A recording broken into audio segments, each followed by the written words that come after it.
They were doing things that they normally had been taught to do. Are not people today taught the importance of a devoted prayer life? Well, here they were calling on their God from morning until evening. And that's how people are, even with regard to circumstances. They're not saying thy will be done. They don't know that God. They're being taught that if you don't get an answer that you want, then get other people to join you. Here there was a multitude of them. Several hundred joined together in their passion, in their prayer, multiplying their prayers. But it says there was no voice, no one answered.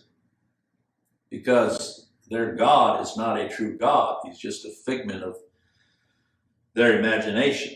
And people are told, too, that they're to worship God not only through a devoted prayer life, but with much enthusiasm.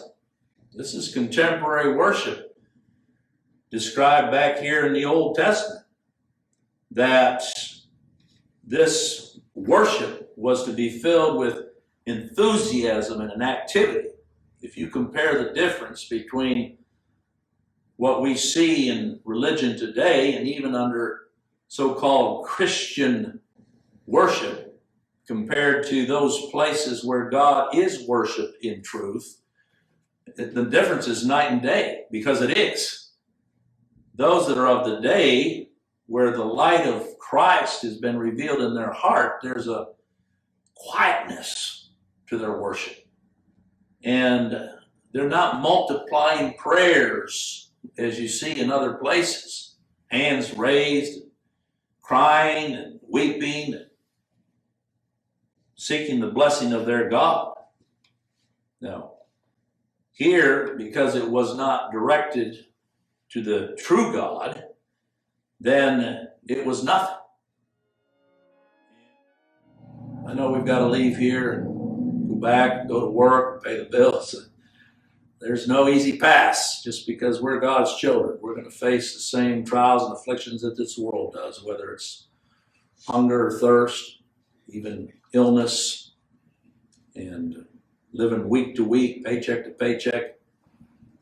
But to have Christ as our satisfaction, that's what's essential. That's what's vital. And then to wrap this up in verses 34 and 35, we'll stop there. When they said, Lord, give us this bread always, we wonder if those that traveled across the Sea of Galilee to find and to meet the Lord might not have been hungry just by the journey.